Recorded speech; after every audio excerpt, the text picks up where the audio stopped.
میں نے کل ہی ایک مور دیکھا, خدا کی قسم اس کو دیکھ کے میں سوچتا رہا ڈاروین سے بڑا پاگل دنیا میں کوئی نہیں گزرا. اس مور کے پر دیکھو یار, کیا حسن و جمال, سر پہ تاج بھی ہے اس کے. قدرت کو یہ پتا تھا کہ یہ خوبصورت ہے, تاج جب تک نہیں لگے گا اس کی خوبصورتی میں اضافہ نہیں ہوگا. فطرت نے اس کی کھوپڑی میں تاج لگایا, اور تاج لگا کے اس کے اوپر جو ہے وہ بال لگائے ہیں, تاج کے بیچ میں نہیں ہے, بالکل جیسے کراؤن کے اوپر بال ہوتے ہیں نا, ایسے بنائے ہیں. گردن کا رنگ میں کیسی چمک, اور پھر اس کو اتنے خوبصورت پر دیے, تو اب وہ پر جیسے ساڑیاں ہوتی ہیں نا, ایسے عورتیں ان کو گھسیٹتی بھی لے جا رہی ہوتی ہیں, ایسے اپنے پروں کو زمین پہ گھسیٹتا ہوا لے کے جا رہا ہے.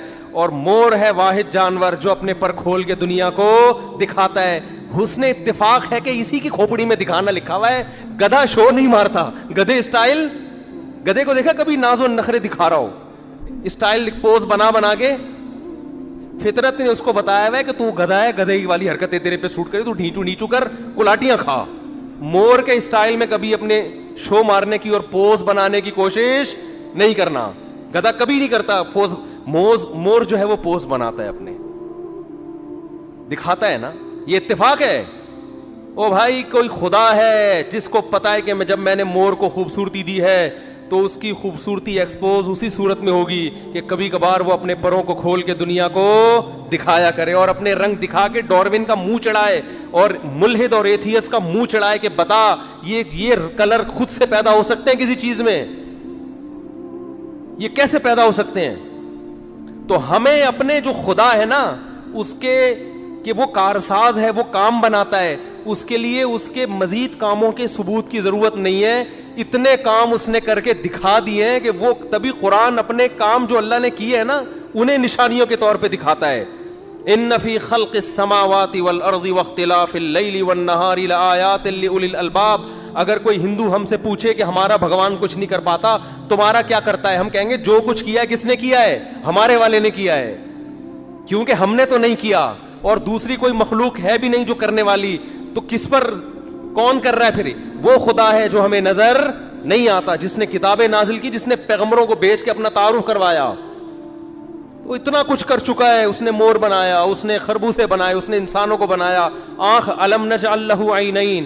قرآن کہہ رہا ہے کہ ہندو تم سے پوچھے کہ تمہارے بھگوان نے کیا کیا, تو اس کو بولو الم نجعل لہ عینین, کیا میں نے تیری 2 آنکھیں نہیں بنائی. ولسانا وشفتین, یہ زبان جس سے تو بول رہا ہے, چکھ رہا ہے, یہ میں نے نہیں بنائی, تو کس نے بنائی ہے, یہ خود بخود بن گئی. وشفتین, ہونٹ, یہ کس نے بنائے ہیں, کیا ایسی ایڈجسٹمنٹ ہے.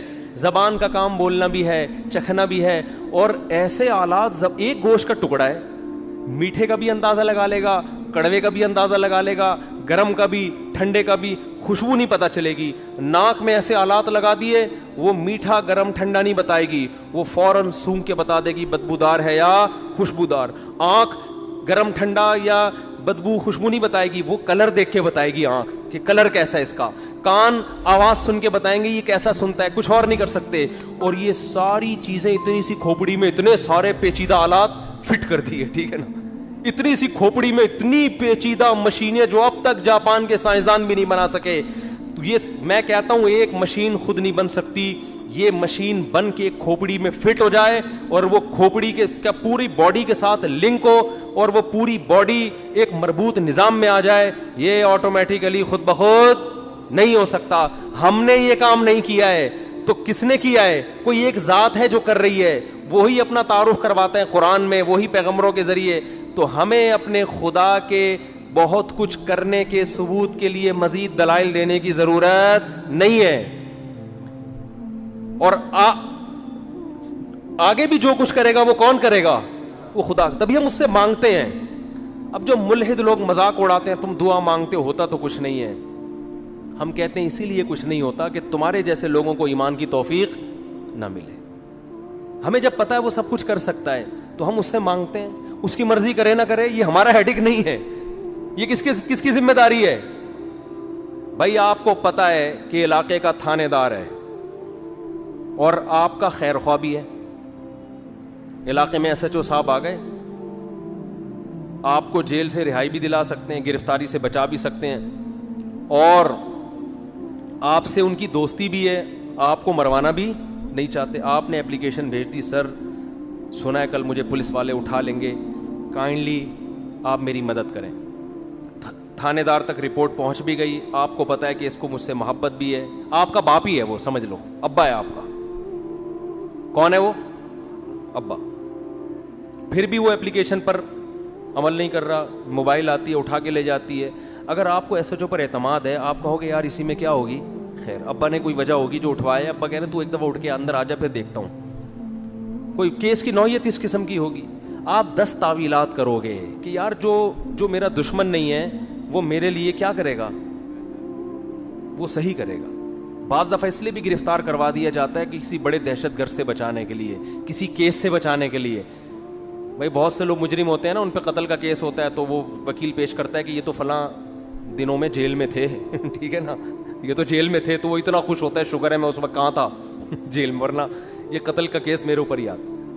یعقوب علیہ السلام ساری زندگی ٹینشنوں میں, دعائیں مانگتے رہے, دعائیں قبول نہیں ہو رہی, لیکن قرآن کہتا ہے کبھی مایوسی کی بات نہیں کی.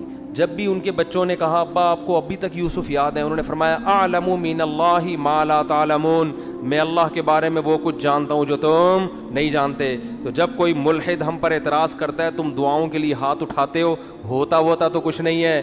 ہم اس سے کہتے ہیں ہم اپنے اللہ کے بارے میں جو کچھ جانتے ہیں وہ تم نہیں جانتے. تم اس اللہ سے لو لگاؤ, تمہیں پتہ چلے گا بہت کچھ ہوتا ہے, بہت کچھ ہوتا ہے. تسلی ہو جاتی ہے, ہم نے اپنی گوٹ اللہ کے حوالے کر دی ہے, صحیح ہے نا, اپنی فائل کہاں داخل کر دی ہے. اب جو ہوگا کیا ہوگا, اچھا ہوگا, برا بھی اچھا ہے اب, اس لیے کہ یہ دنیا تو اصل ہے ہی نہیں, یہ اصل ہے ہی نہیں. یہ اصل ہوتی تو بھائی یہاں تو کرپٹ لوگ ترقی کر جاتے ہیں, ایماندار پس جاتے ہیں, ہم تو دیکھ رہے ہیں. یہاں تو ہم کسی غریب کو بھی کھلاتے ہیں, تو ہمارے پیغمبر نے, اسلام نے ہمیں بتایا کہ آدھی کھجور کا ٹکڑا اگر خدا کو خوش کرنے کے لیے دو گے, یہ بھی خدا کے غضب کو ٹھنڈا کرے گا. بتاؤ آدھی کھجور کسی کو نظر آتا ہے کسی کو دے رہے ہو اور آپ, لیکن یہ اللہ کے غضب کو کیا کر دے گا, یہ کھجور یہ ٹھنڈا کر دے گا. دنیا میں تو کچھ بھی نہیں ہو رہا, نہ واہ واہ ہو رہی ہے, نہ کوئی تعریفیں ہو رہی ہیں. تو میں یہ کر رہا تھا کہ 2 ہی چیزیں پھیلنے والی ہیں. دوسرے مذاہب سے لوگ پیچھے ہٹ رہے ہیں, ان میں جان نہیں ہے, کوئی طریقہ حیات ہی نہیں ہے ان کے پاس, نا کوئی قانون ہی نہیں ہے, کوئی حلال و حرام کا سیٹ اپ ہی نہیں ہے. یہ کس کے پاس ہے, مسلمانوں کے. تبھی جتنے ایتھیسٹ ہیں وہ ہندوازم کے خلاف تقریریں نہیں کرتے, حالانکہ وہ تو ہزاروں بھگوانوں کے قائل ہے نا. ابے بھائی جو ایک خدا کو نہیں مان رہا وہ ہزاروں کو کہاں سے مانے گا. لیکن آپ کو ملحدین کی تقریریں ہندو پنڈتوں کے خلاف, بولو نا یار کیا ہو گیا, نہیں ملیں گی, نہیں ملیں گی. آپ سکھوں کے خلاف نہیں ملیں گی آپ کو ان کی تقریریں. مسلمان علماء مولویوں کے خلاف بہت, یہ مولوی ہے, یہ مولوی. ابے مولوی اور پنڈت کو بٹھاؤ تو تمہیں لگے گا یار پنڈت سے تو پھر بھی بہت اچھے ہیں, ڈریسنگ سے ہی پتہ چل جائے گا. ان کا اپنا مذہب ہے, میں کسی کا مذاق نہیں اڑا رہا, لیکن جو لبرل لوگ ہیں وہ پھر بھی کسی حد تک مولانا کی ڈریسنگ اختیار کرنے کو تیار ہوں گے. پنڈت جی کا ڈسٹیمپر, زیبرا کراسنگ, وہ کبھی بھی نہیں لگائیں گے. لیکن مذاق کس کا اڑتا ہے, پنڈتوں کا نہیں اڑتا, مولویوں کا اڑتا ہے. سمجھ رہے ہو. برما میں آپ جاؤ, بدھسٹ ہیں جو ان کے مذہبی رہنما ہیں, سر ہم بال اگانے کی کوشش کر رہے ہیں, مالشیں کر رہے ہیں, نہیں نکل رہے. ان کو بالوں کی اللہ نے نعمت دی, وہ کیا کرا کے رکھتے ہیں, ٹینڈ کرا کے رکھتے ہیں. ان کے جتنے مذہبی رہنما ہیں, لنا ٹنڈن وللجہال بالو. حضرت علی کا شعر ہے, رزینا قسمت الجباری فینا لنا علم وللجہال مالو, کہ ہم اللہ کی اس تقسیم پر راضی ہیں کہ اللہ نے ہمیں علم دیا اور جاہلوں کو مال دیا. یعنی ہم ان کے مال پہ رشک نہیں کرتے کیونکہ ہمیں علم کی دولت ملی ہے. اصل شعر یوں ہے, رزینا قسمت الجباری فینا لنا علم, لنا کا معنی ہمارے لیے علم, وللجہالی مال, اور جاہلوں کو کیا ملا ہے, مال. آگے شعر میں کہتے ہیں حضرت علی, فإن المال يفنى عن قریب, کہ مال عن قریب فنا ہو جاتا ہے. وإن العلم يبقى لا يزال, علم ہمیشہ باقی رہتا ہے, کبھی ختم نہیں ہوتا. تو ہمارے مدرسے کے طلبہ نے اس میں چینجنگ کی ہے شعر میں. جیسے ہی آپ مدرسے میں جاؤ نا, مدرسے والے ٹینٹ کرا دیتے ہیں آپ کی, یا آپ نے اکثر مدرسوں میں دیکھا ہوگا. ہم اس سے بہت, اب جو میں نے اتنے بڑے بڑے بال رکھے ہیں نا, یہ احتجاج میں رکھے ہوئے ہیں. ہم کالج میں ایسے بال بنا کے گھومتے تھے, اتنے گھنے بال تھے ہمارے. مدرسے میں جیسے ہی کہ انہوں نے کہا ٹینٹ کرا کے آؤ, یہ بجلی کی طرح یہ خبر ہم پہ گری کہ یار یہ کیا. اب پڑھ رہے ہیں تو استاذوں کی مانی 8 سال ٹینٹ کرائی ہے. اس کے بعد ہم نے کہا اب بڑے بال رکھیں گے. ہم جب مدرسے سے نکلے نا تو پھر ہمارے طلبہ نے شعر کو تبدیل کیا. حضرت علی کا شعر ہے, رضینا قسمت الجباری فی, تسلی کے لیے یہ شعر بنایا طلبہ نے. ہم اللہ کی تقسیم پر راضی ہیں, لنا علم وللجہال مال, کہ ہمارے علم اور جاہلوں کو مال. تو طلبہ نے بنائے رضینا قسمت الجباری فینا, ہم اللہ کی اس تقسیم پر راضی ہیں. لنا ٹنڈن وللجہال بالو, کہ ہمارے لیے ٹنڈ اور جاہلوں کے لیے بال. جو عالم نہیں بن رہے وہ کیا ہیں, بال رکھ کے گھوم رہے, اور ہمیں کیا ہے, ہماری قسمت میں ٹنڈ ہے. ہم اللہ کی اس تقسیم پر راضی ہیں. فإن البالا, ان میں تھا فإن المالا, یہاں فإن البالا یفنا عن قریب, اس لیے کہ بال تو عن قریب ختم ہو جائیں گے. وإن الٹنڈا یبقى لا یزال, ٹنڈ ہمیشہ قائم رہے گی. انسان کا اینڈ کیا ہوتا ہے, ٹنڈ. تو یہ شعر پڑھ پڑھ کے نا ہم تسلی رکھتے تھے کہ یار آخر زمانے میں تو یہ ٹنڈ ہی ہو جائے گی نا, تو کوئی بات نہیں ابھی سے ہو گئی. تو برما میں میں نے دیکھا وہاں جو ان کے بدھسٹ ہیں وہ سارے کیا ہیں, ٹنڈ, اور وہ ایک چادر لے کے گھوم رہے ہوتے ہیں چپل کے بغیر, پتہ نہیں کس کس قسم کی چیزیں ہیں. ان کا مذاق بولو نہیں. مولویوں کے پیچھے صبح و شام لگے. حالانکہ یار مولوی تو بیچارہ نیچر کے قریب ہے, وہ تو نہ ٹنڈ کروانے کا تمہیں مشورہ دے رہا ہے. اور یہ بدھسٹ اور پنڈت لوگ عورتوں سے دور رہتے ہیں ساری زندگی. مولوی تو تمہیں نیچر کے قریب لا رہا ہے, بولا بھائی ایک نہیں کتنی کرو, 4 کرو. یہ تو نیچر کے قریب لا رہا ہے تمہیں, ٹھیک ہے نا. صحابہ نے, چند صحابہ نبی کے پاس آئے, بخاری مسلم کی حدیث. انہوں نے حضرت عائشہ سے پوچھا نبی کی عبادت کیا ہے, فرمایا یہ. تو انہوں نے کہا کہ ہم تو نبی کو تو اللہ نے کوئی گناہ تو نبی سے نہیں ہوتا, خطائیں معاف کر دی ہیں, تو ہم اب زیادہ محنت کریں گے. ایک نے کہا اللہ کی قسم میں گوشت نہیں کھاؤں گا کبھی, گوشت مرغوب چیز ہے نا انسان کی, میں سبزیوں پہ گزارا کروں گا. ان کا خیال تھا کہ یہ یعنی ایک دنیا سے میں دور رہوں گا اور گوشت کے بجائے سبزی کھاؤں گا. ایک نے کہا میں اللہ کی قسم میں کبھی بھی شادی نہیں کروں گا, اپنی خواہش پہ کنٹرول کروں گا. یہ ایک شادی بھی ایک قسم کا عیش ہے, اپنی خواہش پوری ہوتی, یہ نہیں کروں گا, میں عورتوں سے دور رہوں گا. ایک نے کہا اللہ کی قسم میں ساری رات نماز پڑھوں گا, سوؤں گا نہیں. نیند بھی تو ایک لذت ہے نا, نیند کی لذت نہیں حاصل کروں گا. اور ایک نے کہا کہ اللہ کی قسم میں ہر وقت روزے رکھوں گا. تو جب نبی کو اطلاع ملی تو نبی کو تو خوش ہونا چاہیے تھا, بھائی میری امت میں اللہ پہ ایمان لانے والے ایسے ایسے لوگ پیدا ہو رہے ہیں جو دنیا کو بالکل لفٹ ہی نہیں کرا رہے, بس ان کے جنت ان کے سامنے.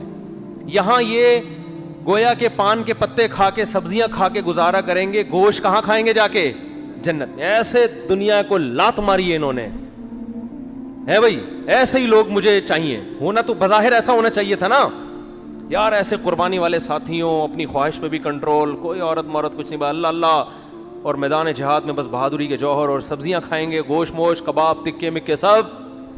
گوشت ہوتا ہے تو پھر بہاری کباب اور آپ کا گولا کباب اور چپلی کباب, یہ تو گوشت کی قسمیں ہیں نا, کدو کی قسمیں ہیں. وہ ایک مشہور یوٹیوبر ہیں, بڑے زبردست نام ہے, آفاق احمد, لندن کے. ان کے چینل کو سبسکرائب کریں, بڑے خاندانی آدمی ہیں.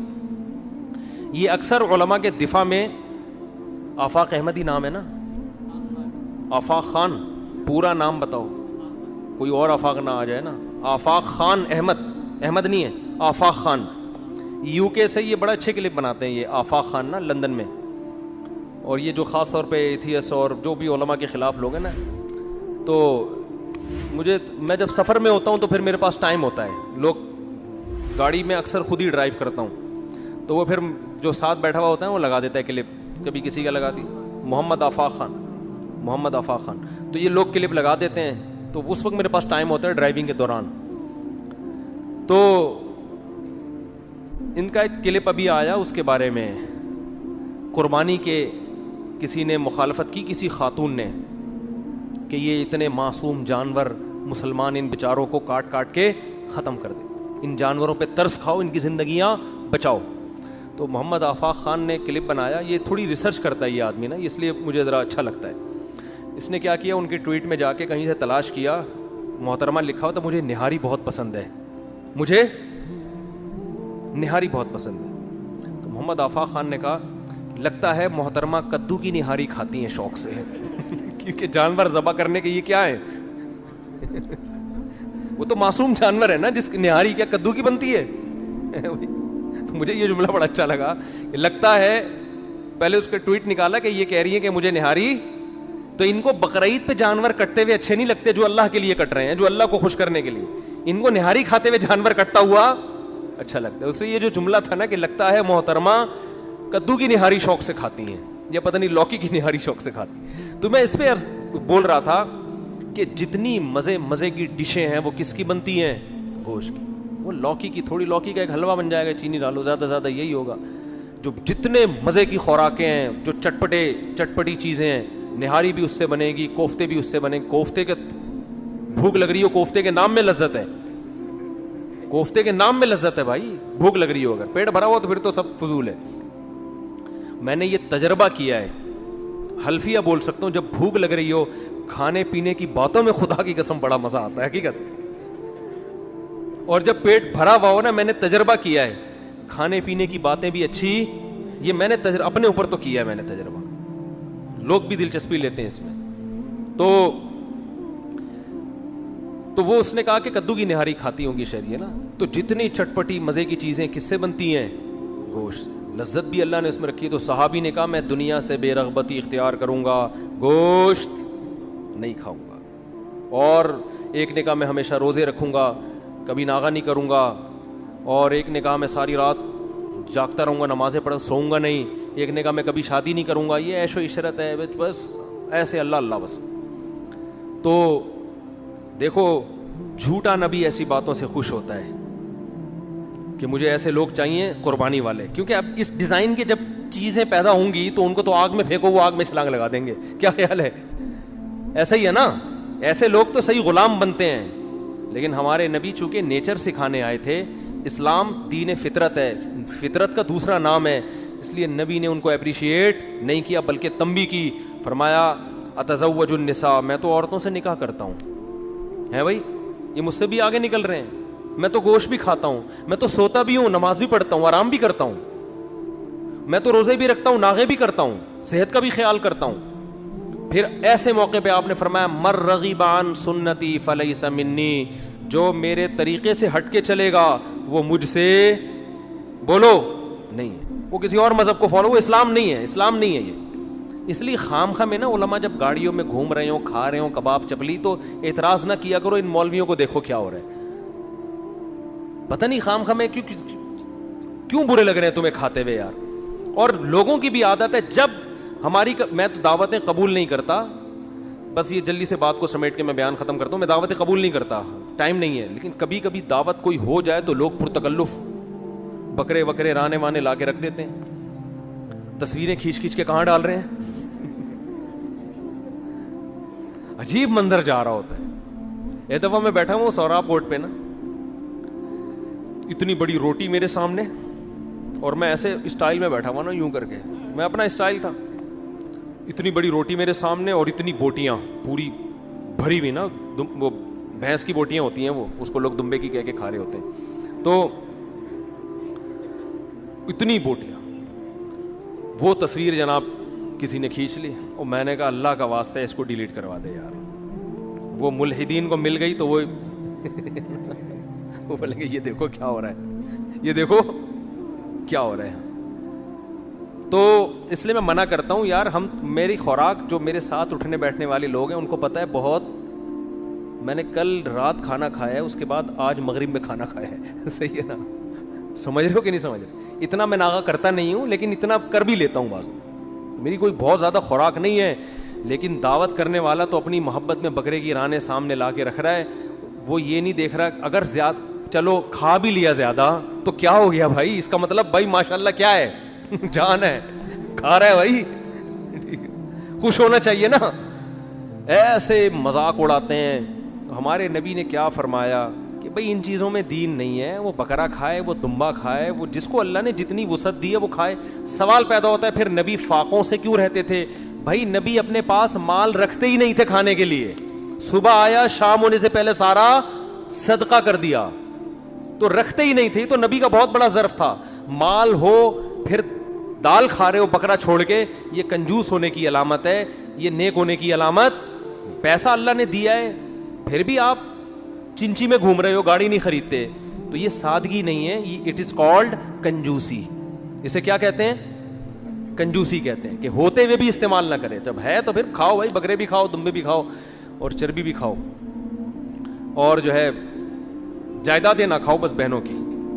تو جلدی سے بات کو سمیٹ کے ختم کرتا ہوں کہ بات چل رہی تھی کہ رسول اللہ صلی اللہ علیہ وسلم نے ان صحابہ کو اعتدال کی ترغیب دی. یہ اصل اسلام ہے. نیچر نیچر نیچر نیچر کو فوکس کر رہا ہے, نیچر سے آپ کو ہٹا نہیں رہا. جبکہ جو الحاد والے لوگ ہیں وہ آپ کو نیچر سے ہٹا رہے ہیں. وہ مرد اور عورت کا فرق ختم کر رہے ہیں. یعنی عورت کیوں پردہ کرے, مرد کیوں نہیں کرے؟ تو ابے بھائی عورت الگ چیز ہے, آدمی الگ چیز ہے. قدرت نے بنایا ان کو الگ الگ. کہتے ہیں عورت پہ عدت کیوں ہے, مردوں پہ عدت کیوں نہیں ہے؟ او بھائی بچہ عورت پیدا کرتی ہے, آدمی تھوڑی پیدا کرتا ہے. ان کا بس چلے تو یہ آسمان پہ جا کے خدا سے پوچھیں کہ عورت کیوں دودھ پلاتی ہے بچوں کو, آدمی کیوں نہیں پلاتا. ٹھیک ہے نا. یہ تو قدرت نے فرق جب رکھا ہے تو شریعت کے حکام میں بھی کیا ہوگا؟ فرق ہوگا. ایک جیسے حکام لبرل لوگوں کے ہاں مرد اور عورت کے لیے ایک جیسے حکام ہے, اسلام میں نہیں ایک جیسے, کیونکہ وہ ہے نہیں ایک جیسے. تو کیسے ہو سکتے ہیں بھائی ایک جیسے حکام؟ دونوں کی نیچر الگ, دونوں کی فطرت الگ. تو خیر یہ جو میں یہ عرض کر رہا تھا کہ جب یہ دلائل کی دنیا میں ہارتے ہیں تو شخصیت پہ آ جاتے ہیں. تو آج دنیا میں جتنے مذہبی لوگ ہیں کسی کی شخصیت پر اتنا مذاق نہیں ہوتا. لوگوں کو پتہ ہے کسی میں اتنی اٹریکشن نہیں ہے. اٹریکشن کس میں ہے؟ علماء میں. جو اسلام کی طرف بلاتے ہیں نا, ان لوگوں کی ذات کو متنازع بناؤ, ان کا مذاق اڑاؤ, ان کو متنازع بناؤ, تو آخر میں دو ہی چیزیں رہ جائیں گی, اسلام اور یہ دو چل رہے ہیں. اور پھر ہم تو یہ دعویٰ کرتے ہیں کہ قرآن نے یہ وعدہ کیا کہ غالب کون آئے گا؟ اسلام. کیونکہ ملحدین کے پاس کوئی سسٹم ہی نہیں ہے لوگوں کو گائیڈ کرنے کے لیے. صحیح غلط تو بات کی چیز ہے نا, ان کے پاس صحیح اور غلط کو ڈیفائن کرنے کے لیے صحیح اور غلط کی ڈیفینیشن ہی بولو ہے ہی نہیں. قیامت تک 10 ملحد بیٹھ جائیں اور 10 تو دور کی بات 2 بیٹھ جائیں اور یہ فیصلہ کریں صحیح کی ڈیفینیشن کیا ہے اور غلط کی ڈیفینیشن کیا ہے, اللہ کی قسم وہ ڈیفائن بولو نہیں کر سکتے. تو وہ انسان کو اچھا برا بنائیں گے کیسے؟ پہلے تو اچھے کی کو ڈیفائن تو کریں, اچھے کی ڈیفینیشن کیا ہے, تبھی یہ ادھر ادھر کی پھینکتے رہتے ہیں. اور مولویوں کے کہتے ہیں یہ بونگیاں مارتے ہیں ممبروں پہ بیٹھ کے. بھائی مولوی بونگیاں نہیں مار رہا, مولوی کا ایک اصول ہے, اسی اصول پہ لے کے چل رہا ہے آپ کو. آپ کا کوئی سرے سے اصول ہے ہی نہیں. تو کوئی لا نہیں ہے, کوئی قانون نہیں ہے. یونائٹڈ نیشن جو لا بنا رہی ہے نا, اس کی کوئی بیس نہیں ہے. وہ تو انسانوں جیسے انسان بنا رہے ہیں لیکن اس کی کوئی بیس نہیں ہے. وہ کہتے ہیں آزادی ہونی چاہیے, تو آزادی میں تو اور بہت ساری چیزیں آتی ہیں, لیکن اب اس کو میں ڈسکس کروں گا تو بہت لمبی بات ہو جائے گی. تو میں جو اب بس یہ آیت کا ترجمہ کر کے بیان ختم کرتا ہوں. قرآن کہہ رہا ہے کہ جب دلائل کی دنیا میں یہ ہار گئے تو اے محمد صلی اللہ علیہ وسلم یہ آپ کو اپنی نظروں سے گرانے کی کوشش کریں گے, اور گرانے کے لیے الزام کیا لگائیں گے؟ وہی الزام جو آج کے ملحد مولویوں پہ لگاتے ہیں, کیونکہ اس کے علاوہ اور کوئی الزام ان کی کھوپڑی میں بیٹھتا نہیں. وہ کیا انہو مجنون, نبی کو آخر میں کیا کہیں گے؟ یہ دیوانے ہو گئے ہیں. سمجھ میں آ رہی ہے بات؟ یہ کیا ہو گئے ہیں؟ مجنون ہو گئے ہیں, دیوانے ہو گئے ہیں. تو مولویوں کو بھی لوگ کہتے ہیں یہ پاگل ہیں. یہ کیا ہے؟ پاگل. یہ لوگ بولتے ہیں, کیا بولتے ہیں؟ پاگل. کیوں پاگل ہیں؟ پاگل ہیں. دلیل کے بعد یہ یار دنیا کیا کر رہی ہے, یہ کچھ اور کر رہے ہیں. دنیا کہہ رہی ہے یوں کرو, یہ کہہ رہے ہیں یوں نہیں کرو, یوں کرو. تو بھائی یہ دیکھو کہ صحیح کہہ رہے ہیں یا غلط. یہ پاگل ہے. جب کوئی بھی سمجھ میں نہ آئے تو ہمارا ایک بندہ میرے پاس بیٹھا, مجھے پتا تھا الٹی الٹی باتیں کر رہا تھا نا, تو میں اس کو لفٹ نہیں کرا رہا تھا. تو ایک صاحب نے مجھے کہا اتنی دیر سے بات کر رہے ہیں آپ لفٹ نہیں کر. میں نے کہا پاگل ہے. اب بتاؤ جب پاگل کا الزام لگا دیا تو اب جو اس کی بات سنے گا وہ خود پاگل ہوگا کہ نہیں ہوگا؟ جب ہم نے کسی کو کہہ دیا یہ پاگل ہے, اب اگر میں اس کی بات سنوں گا تو اس کا مطلب کون پاگل ہے؟ پھر تو میں پاگل ہوں. کہ جب آپ نے ایک آدمی کو بول دیا کہ یہ پاگل ہے, اس کا مطلب اس کو بولنے دو, اس کی سنو مت. تو یہ آخری الزام ہوتا ہے کہ جب کسی کی بات بالکل بھی نہیں سنی جانی ہوتی تو ہم کیا کہتے ہیں؟ پاگل ہے. تو یہ لفظ یاد رکھ لیں. جب بھی کوئی الٹی باتیں کر رہا ہوں نا, آپ دھیان نہ دے رہے ہوں, وہ کہہ کہ یار میں اتنی دیر سے ایک تقریر کر رہا ہوں, تو آپ بولیں تو کیا ہے؟ تو پاگل ہے. اب اس کے بعد اگر وہ بولے گا تو وہ پاگل ہوگا, یا وہ ثابت کرے کہ میں پاگل نہیں ہوں. اور آپ نے اس کی سنی تو اس کا مطلب کون پاگل ہے؟ کہ آپ اس کو پاگل بول بھی رہے ہو, پھر اس کی باتیں سن بھی رہے ہو. پاگلوں کی تھوڑی